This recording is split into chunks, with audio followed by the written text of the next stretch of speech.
Bueno, hola, buenos días. El día de hoy vamos a tratar ver ya uno de los últimos temas de la materia, que son los controladores biológicos, lo que es control biológico.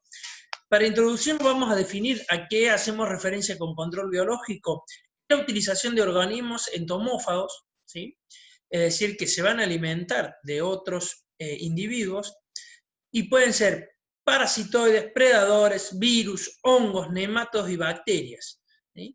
Que son utilizados para la regulación de las densidades poblacionales de las especies plagas. ¿Qué quiere decir esto? Es considerar o utilizar, ya como bien decimos, insectos o virus, hongos o bacterias, para que estos se alimenten de aquellos insectos que son plagas y mantenerlos en bajas densidades poblacionales. Todo dentro de lo que hoy conocemos como un plan de manejo integrado. O sea, el surgimiento de la agricultura sustentable está llevando a que nosotros empecemos a entrar en lo que es el control de plagas a través de lo que es el plan de manejo integrado. ¿Esto a qué hace referencia? A una combinación de métodos al fin de lograr mejores resultados con el menor impacto ambiental. Es decir, no solo centrarnos en controlar la plaga a través de agroquímicos, sino también lo poder hacer a través de manejos. Para ello, ¿qué vamos a necesitar? Conocimiento de los cultivos, cuáles son las fechas de siembra, cuánto duran los periodos vegetativos, dónde se ubica el periodo crítico, cuánto dura el periodo reproductivo. ¿Sí? Conocer de las plagas, cuáles son las plagas asociadas a los cultivos. Lo que vinimos haciendo en zoología en los últimos teóricos, tratar de posicionar la plaga dentro de los cultivos. Pero un factor importante que se está llevando a cabo hoy también para lo que es todo esto del plan de manejo integrado, conocer quiénes son los controladores biológicos. ¿Ah? El 30% de las especies conocidas de insectos son entomófagos, es decir, se alimentan de otros insectos. El 80% pertenece al orden Hymenoptera, hay un 16% que pertenece al orden Diptera, y el otro 4% pertenece a otros órdenes como Coleóptera, Neuróptera o Odonata. Lo que vamos a tratar de ver hoy a lo largo del teórico es tratar de ver las diferentes especies que conocemos. Cuando hablamos de control biológico, siempre es bueno definir algunos términos para que queden claros al momento de conocer a qué hacemos referencia con control biológico.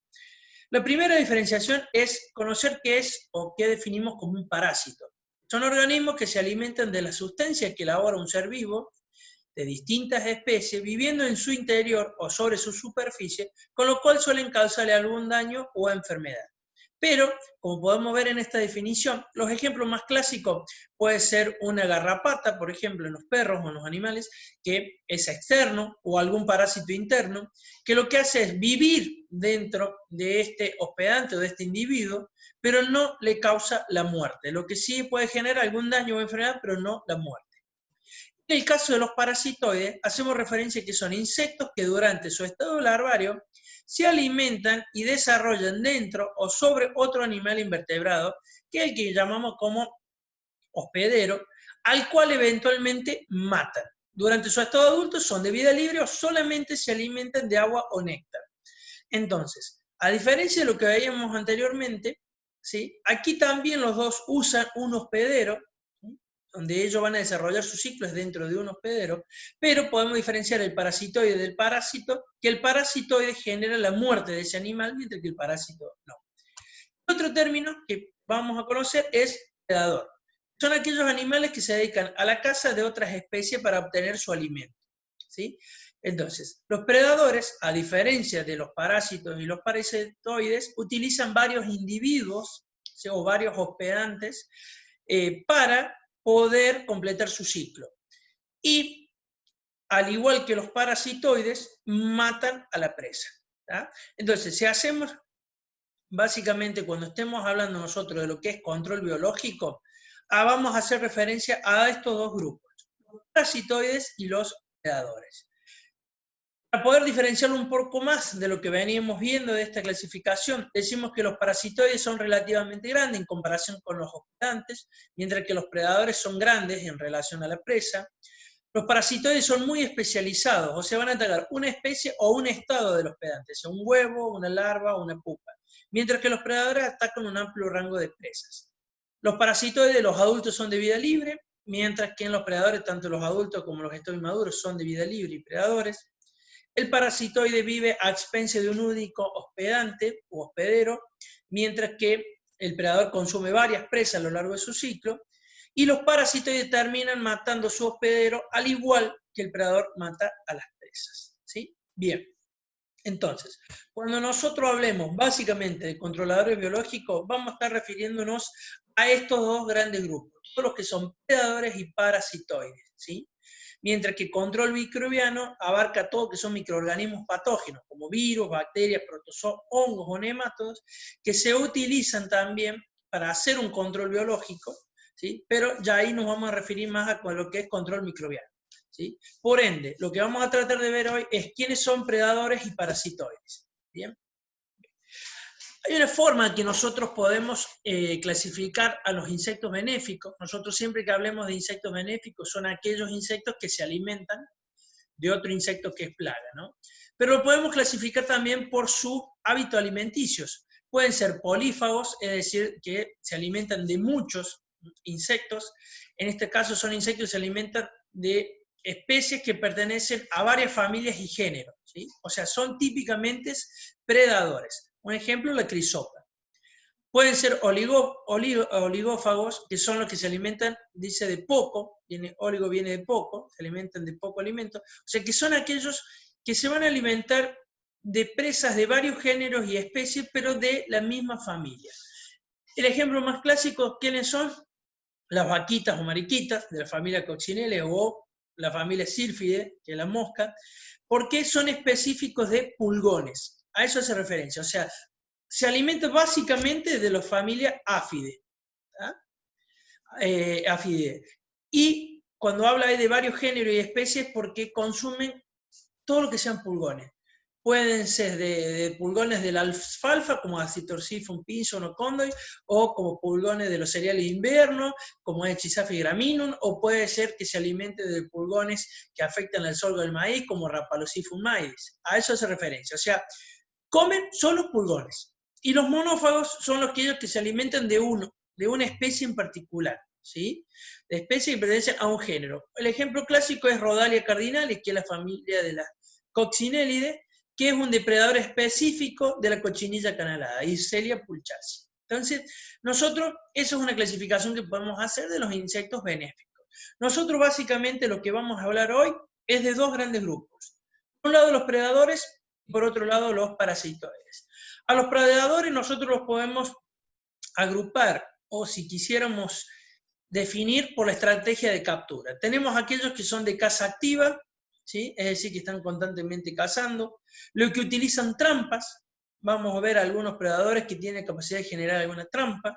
Otros son aquellos que cazan al acecho, es decir, esperan, por ejemplo, sobre una flor para cuando llega alguna presa, capturarla, o son aquellos que van cazando en busca del azar. Lo que se va cruzando se van a alimentar.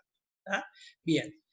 ¿A quiénes tenemos dentro de los predadores? La mantis religiosa. La mantis es un predador que caza, ¿tá? Se caracterizaba por, acuerdan, que tenían bien desarrollado, ¿sí? Todo lo que era el fémur y las tibias con espinas, fíjense bien cómo se ven, los huevos eran colocados en otecas, ¿sí? Todas estas ninfitas luego eran predadores, eran voraces predadores. Aquí tenemos ejemplos, fíjense, alimentándose de una ortóptera, acá de un abejorro, de una cigarra, una homóptera, de una himenóptera, o sea, son predadores, utilizan varias presas para completar su ciclo.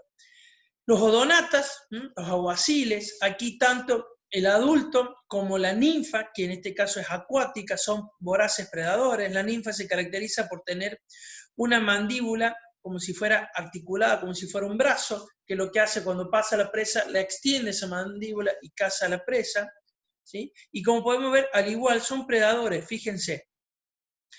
La ninfa es acuática, puede ser desde un pececito hasta otros insectos acuáticos, y el adulto también se alimenta de, en este caso son, por ejemplo, cigarra, esto pareciera ser un díptera, mosquitos, son voraces predadores. Estos solían utilizarse como crías en algunos lugares, se los liberaba para el control, por ejemplo, de larvas de mosquitos.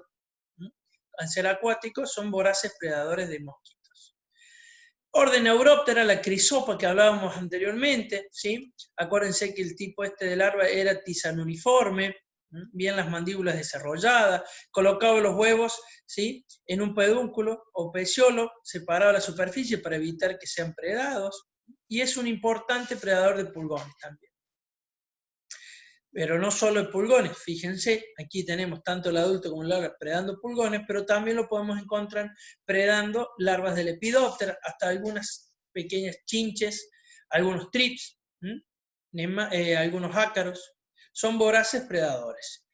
Y dentro de los hemípteras, ¿se acuerdan? Heteróptera, dentro de la familia Pentatómide, la subfamilia Sopine, que se caracterizaba por tener esas búculas convergentes, el género Podyzus, también son importantes predadores. Era la que se caracterizaba por tener el segmento 4 segmentado, ¿sí? Pero no era fitófago, sino que era predador.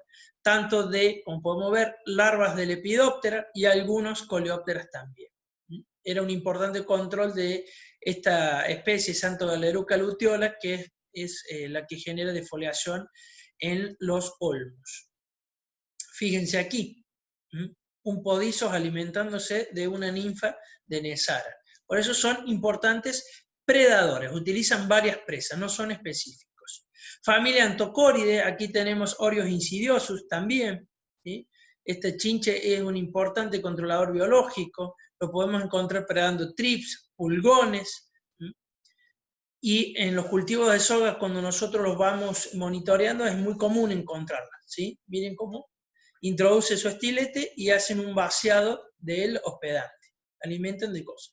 Pero son todos predadores, ¿sí? Familia Navide también, Navis argentinus, es muy común encontrar en cultivos de soja también como predador, ¿sí? Siempre de especies iguales o menor tamaño. Fíjense aquí cómo se encuentran estos dos Navide predando un pulgón, el cual estaba alimentándose e introduciendo su aparato bucal y hacen el vaciado de su interior, aquí alimentándose de un cicadélide, aquí de un, fíjense, de una blatodea, ¿sí? De una cucaracha, de Lepidoptera. O sea, como bien decimos, son predadores, tienen varios hospedantes a los cuales matan para alimentarse.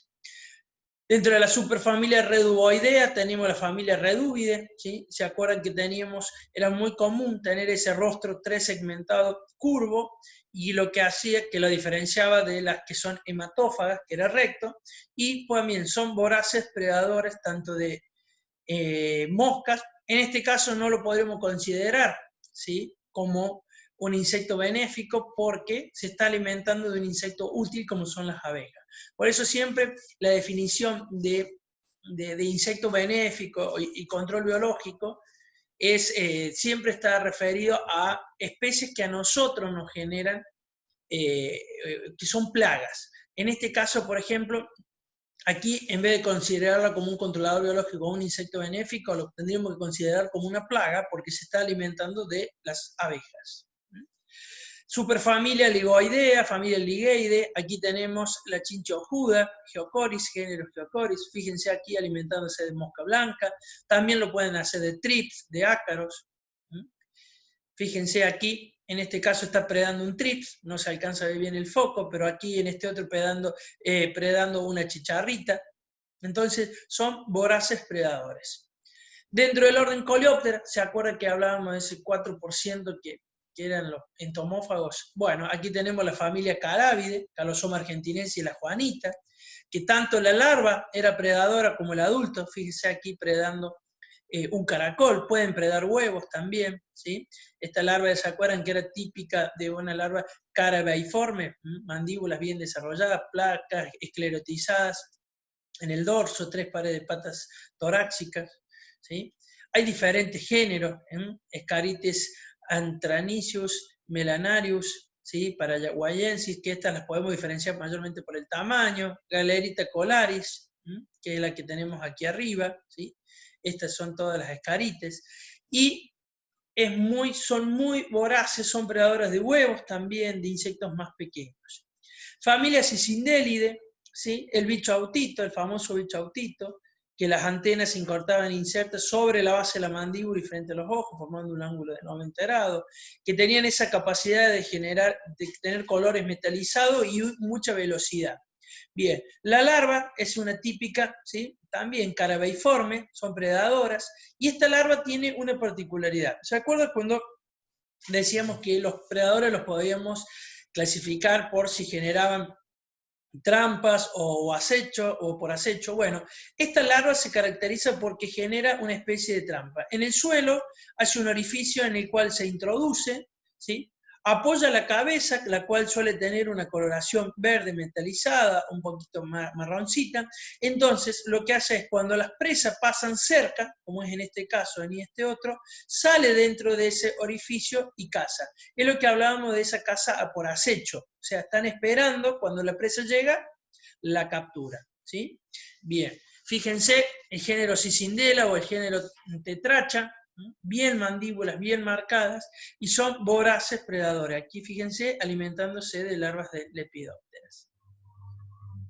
Y dentro del mismo orden Coleóptera, pero aquí la familia Lampyridae, que son los adultos, son los bichitos de luz. El estado inmaduro es son larvas predadoras, ¿sí? Que también era de tipo también carabeiforme, y fíjense aquí predando babosas o caracoles, son voraces predadores. Dentro de la familia Lícidae también presentaba esta larva característica que hacía que son voraces predadores.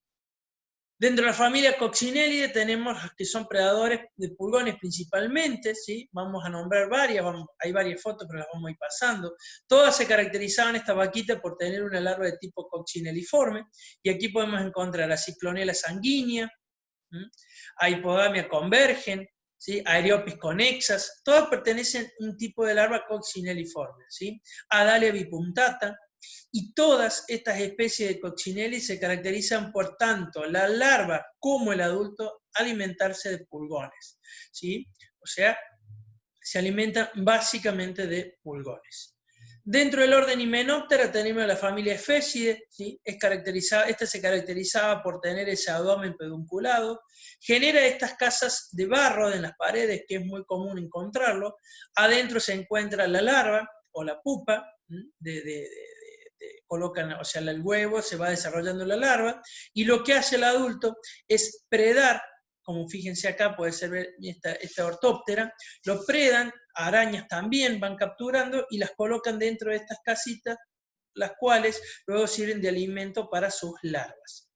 Luego tenemos la familia Pompilidae, aquí tenemos Pesiformosa, que es el famoso mataaraña, ¿sí? Los nidos de estos insectos son madrigueras que se encuentran en el suelo, y todos son cavadores y depredadores, ¿sí? Fíjense aquí, matando una araña, por eso y el tamaño puede ser más chico a tener tamaños bien desarrollados. La familia Véspide también, los adultos son predadores, pueden ser aquí dípteras de algunas larvas de Lepidoptera, aunque también pueden alimentarse de néctar o estigmas florales, pero en general son predadores, ¿sí? Cazan eso y lo llevan a los panales, los cuales alimentan a sus larvas. Dentro de los dípteras tenemos la familia Stratiomide, ¿sí? Aquí los adultos son depredadores, mientras que las larvas decimos que son carnívoras o saprófagas, es decir, se alimentan de tejido de descomposición o de otros insectos. Y pueden ser terrestres o acuáticas, pueden vivir en los dos medios. Y son los adultos lo que le conocen como mosca asesina, ¿sí? La familia Psyllidae, también algunos le denominan como mosca asesina, son activos predadores de diversos insectos, tienen esos ojos bien prominentes, y son excelentes controladores biológicos, son predadores. Fíjense aquí, tenemos un díptera, aquí tenemos una ortóptera, aquí tenemos un véspide y aquí tenemos un coccinellidae. ¿Qué pasa? Lo que hablábamos anteriormente. Los depredadores, o los predadores principalmente, suelen tener este problema de que no todos los predadores por ahí los podemos considerar como insectos benéficos, ¿tá? Porque puede ser que estén controlando una plaga, pero puede ser que estén controlando un insecto el cual para nosotros es útil, como son las abejas, o como son las vaquitas, las cuales predan pulgones. Entonces, en el caso de los predadores, muchas veces no todos los podemos llegar a ser considerados como insectos benéficos. Familias sírfides, ¿sí? Aquí encontramos que las larvas pueden ser fitófagas, saprófagas, pero también pueden ser predadoras de áfidos y ninfas de otros homópteras, ¿sí? Esto es muy común encontrarlos por ahí en los cultivos de maíz. Estos dípteros se caracterizan porque tienen esa capacidad de adulto de suspenderse en el aire, estar como quietos en el aire, y las larvas son voraces predadores de pulgones. Y vamos a pasar al otro grupo, que son los parasitoides. Antes de entrar en el grupo de los parasitoides, a esto lo vamos a diferenciar en dos grandes grupos, ¿sí? Primero los podemos hacer una clasificación general, ¿sí? Es decir, pueden ser clasificados según la estrategia que utilizan para la búsqueda de oviposición, o sea, si paralizan al hospedante y luego de llevarlo a un nido para la colocación de huevos, o colocan los huevos o larvas sobre el hospedante sin moverlo después. Otra es de acuerdo al estado del ciclo del hospedero que es atacado, o sea, si son parasitoides de huevo, de larva, de pupa o de adulto, el lugar de desarrollo, si son ectoparásitos o endoparásitos, y el número de individuos, si son solitarios o gregarios.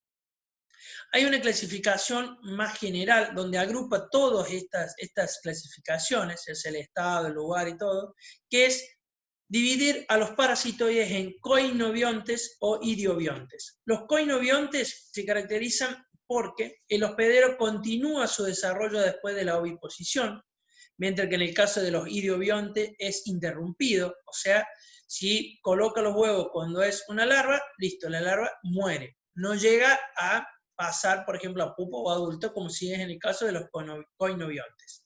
Son endoparasitoides, es decir, que se desarrollan dentro del individuo. Estos son ectoparásitos, parasitoides, se dan fuera del individuo. Los adultos generalmente se alimentan de los hospederos, en este caso no. En el caso de los coinobiontes no se alimenta de los hospederos, mientras que en el caso de los idiobiontes sí se alimenta de los hospederos. Los coinobiontes, los huevos con frecuencia son pequeños, aquí son grandes. Las hembras portan varios huevos maduros al mismo tiempo en sus ovariolas, mientras que en este caso portan pocos huevos maduros al mismo tiempo. Los adultos presentan hábitos diurnos y nocturnos, mientras que los idiobiontes generalmente son nocturnos.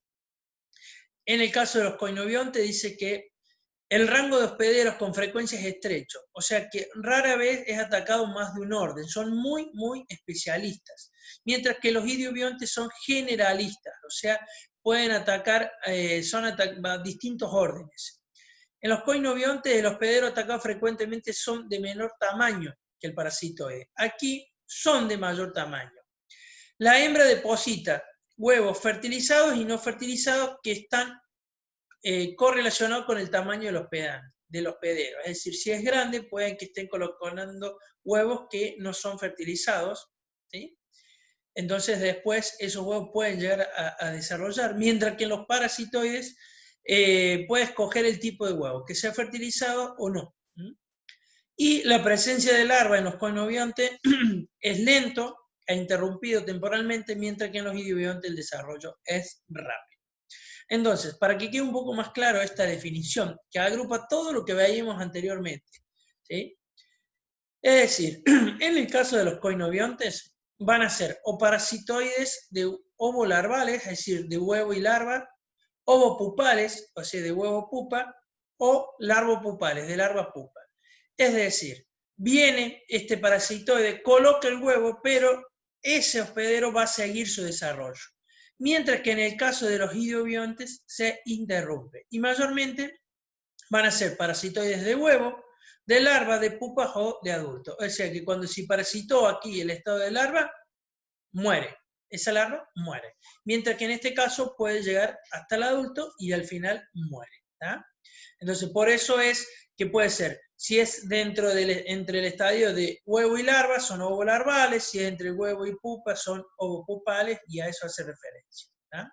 Bien, vamos a empezar a ver ejemplos. Por ejemplo, dentro de la orden Hymenoptera tenemos la familia Escolidae, ¿sí? Estos son ectoparásitas, ¿sí? De larvas de escarabeides, o sea que es un idiobionte, principalmente en los periodos de septiembre a octubre y raramente de larvas curculionidae. ¿Qué hacen? Andan por el suelo buscando los orificios de la salida de los gusanos blancos, se introduce, ¿sí? Aguijonea la larva que la paraliza y coloca al lado un huevo. Ese huevo eclosiona, se desarrolla la larva y empieza a alimentarse de esa larva de gusano blanco, que muere ahí. Por eso hablamos que son idiobiontes. La familia Tífide también, Tifia andina, también parasita larvas de segundo estadio durante el otoño de larvas de gusano blanco. Entonces, ven lo que hace, coloca un huevo en su exterior, paraliza la larva para que no se mueva. Cuando eclosiona la larva, empieza a alimentarse y la mata a la larva del gusano blanco. Aquí tenemos el ejemplo de un adulto. Familia Ineumónide, ¿sí? Aquí tenemos a Crematus falviventes, que es parasitoide de Grafolita molenta, Crematus rubeo, que es parasitoide de Grafolita molesta también. Es un himenóptera, bien característico, lo que hace es colocar los huevos dentro de la larva de Grafolita molesta y le causa la muerte. Este sería lo que conocemos como un coinobionte. Entonces la larva dentro de la Cidia modesta. Fíjense cómo la parálisis se desarrollan las larvas. ¿Sí? Bien. Campoletis son parasitoides de orugas defoliadoras de soja, el género Opium también, todo dentro de la familia Ineumónide, ¿sí? Son parasitoides de gusanos cortadores. ¿Sí? Aquí tenemos ejemplos de Opium, ¿sí? De Campoletis. Familia Bracónide, ¿sí? Este es otro himenóptera. Aquí tenemos Aphidios platensis, son parasitoides de Chisaphis graminum. ¿Sí? Lo que hacen esto es pasar el abdomen por debajo del tórax, ¿sí? Y aguijonean al pulgón, lo parasitan, colocan un huevo, entonces se desarrolla dentro de esa larva. Fíjense aquí cómo atraviesa su abdomen, lo aguijonea al pulgón, le coloca una sustancia donde lo paraliza, la larva comienza a desarrollarse en su interior. Es muy común encontrar estos huevos así como momificados, estos pulgones, perdón, y cuando completa su ciclo, hace este orificio y sale el adulto. ¿Sí? Bien. Aquí tenemos a Panteles lesbias, que es parasitoide de Colias lesbia. Acá fíjense, a Panteles lo que hace también, aguijonea, coloca los huevos, las larvas se desarrollan dentro de esa larva hospedante o hospedador y luego empupan fuera. Es muy común ver que empupen fuera del insecto hospedante. Y probar con Oceticola, que es parasitoide de Oikeiticus kirby, que es el bicho del cesto, y probar con Tucumanum, que es parasitoide de Atraea sacharalis.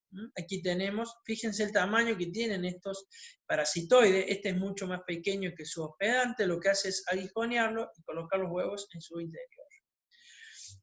Proamvolucre, que es parasitoide de pulgones, se caracteriza porque empupa fuera, o sea, debajo del huésped. ¿Sí? Proamvolucre, fíjense, esta foto es buenísima para ver lo que es el tamaño que tienen con respecto a un pulgón, son casi igual tamaño. Aguijonean el pulgón, la larva se desarrolla en su interior, pero antes de alcanzar el estado de pupa, se pasa debajo de este pulgón, hace, fíjense como si fuera esta tela, y ahí es donde empupa. Familia Calcícide, así tenemos el género Calci, que son parasitoides de huevos de estratioma, estos dípteras. Tienen estos fémures bien desarrollados.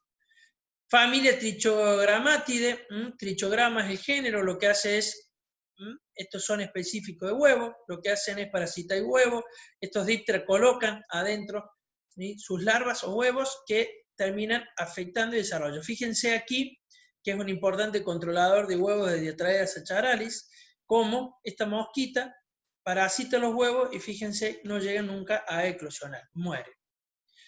Aquí tenemos otros ejemplos, por ejemplo, aquí fíjense, ¿sí? Haciéndolo en huevos de Diatraea, la figura A, de Helicoverpa virensen o Helicoverpa sea, que suele la que ataca la espiga del maíz, en huevos de Spodoptera frugiperda y de Tuta absoluta. ¿tá? Entonces, son importantes parasitoides de huevo. Dentro de la familia Eulófides, ¿sí? Estos son pequeños, son parasitoides hiperparásitos, son muy chiquititos, de unos 3 milímetros, cocofagos, tetratifus. Son caracterizados porque son parasitoides muy específicos. ¿sí? En el caso del género Cocofagus, son parasitoides de especies de cocoideas, ¿se acuerdan de las cochinillas? ¿Sí? Bien. Tetatichus es parasitoide de Ceratitis capitata, que era la mosca a la fruta. ¿sí? Prospantella auranti es parasitoide del pulgón del durazno. Son muy pequeñitos y son muy, muy específicos. Dentro de la familia Hercítides son parasitoides de huevos, larvas o pupas de otros insectos. ¿Sí? Aquí tenemos a Copidosoma trucatellum, que es parasitoide poliembriónico de Rachiplusia nu.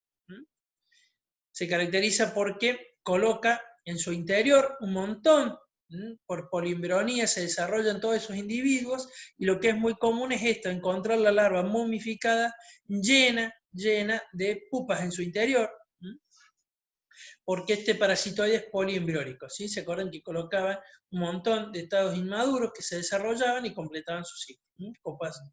Copidosoma trucatellum. Es muy común encontrarlo en cultivos de la zona, principalmente parasitando larvas de Lepidoptera. Dentro de los lípidos tenemos la familia Tachinidae. Aquí tenemos el género Trichopoda, que las larvas son parasitoides de otros insectos. Ejemplo, Trichopoda giacomelli. Fíjense, coloca huevos por encima de esta chinche, esos huevos eclosionan y se introducen en los pliegues, ¿sí? Que tiene ese tórax, y se alimentan dentro de la chinche. El género Borea, ¿sí? Este es un parasitoide de Colias lesbia, acuérdense que era la que afectaba la Lepidoptera, que afecta la alfalfa, ¿sí? Lo que hace esta mosca también, coloca individuos, ya larvas de último estadio, que hacen es introducirse dentro de la larva y completan su ciclo. Familia Sarcophagidae, aquí tenemos el género Sarcophaga, Acridiofaga caridei, ¿sí? Son parasitoides de tucura. Lo que hacen estos adultos, van volando, cuando detectan una ortóptera, lo que hacen es colocan, ¿sí? Huevos o larvas ya, o sea, huevos que están casi a eclosionar, ¿sí? Entonces, lo que hacen esas larvas, empiezan a eclosionar, se meten por los pliegues. Acuérdense que dentro del tórax los pliegues eran los lugares más donde utiliza para articular el tórax, y son los lugares donde no está tan esclerotizada la cutícula. Por ahí ingresan, se empiezan a alimentar de esa tucura hasta generarle la muerte, ¿sí? Son importantes controladores. Pero eso así, fíjense ahí cómo se observan esas larvas ya de primeros estadios. Bien, entonces, para ir terminando todo lo que es control biológico, la idea fue darle un pantallazo de todos los insectos que nosotros podemos llegar a encontrar en nuestra zona. Y las estrategias tenemos el control biológico clásico, que es busca de enemigos naturales de la plaga insectil en el área de origen de la misma, es decir, dentro del área, por ejemplo, todo lo que es sudeste del Río Cuarto, ver cuáles son los insectos que se pueden llegar a estar alimentando, ¿sí?, de esa plaga. Otra forma es control biológico por aumento de población de entomófagos. Esto se puede realizar por cría y liberación de organismos entomófagos nativos o exóticos. La cría puede ser a través de dietas artificial, que es in vitro, o en un huésped natural o alternativos. Aquí dentro de esta estrategia también estaría contemplado todo lo que es hoy en día el uso de insecticidas, que nosotros llamamos banda verde, o insecticidas que respetan la fauna benéfica, ¿sí? Porque son insecticidas específicos, que actúan sobre la plaga, ¿sí? Por ejemplo, sobre larvas de Lepidoptera. Entonces, todo lo que pertenezcan a otro orden, que no sean Lepidoptera y que puedan estar controlando esa Lepidoptera, estos insecticidas se suelen utilizar. Lo que hace es baja la población de la plaga que yo tengo y me permite que mis controladores biológicos sigan manteniendo luego baja la densidad poblacional de la plaga.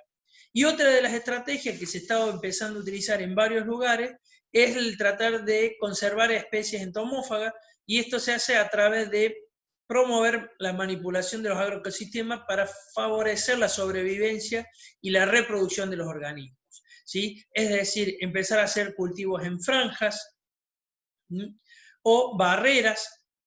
También tengan en cuenta que se pueden los alambrados. Muchas veces lo que se está empezando a inculcar en la gente es que los alambrados, ¿sí?, no sean aplicados ya sea con herbicidas ni con insecticidas, para tratar de que sea esa franja, ¿sí?, los alambrados, el lugar en donde ese agroecosistema permite el desarrollo de estos insectos benéficos. ¿sí?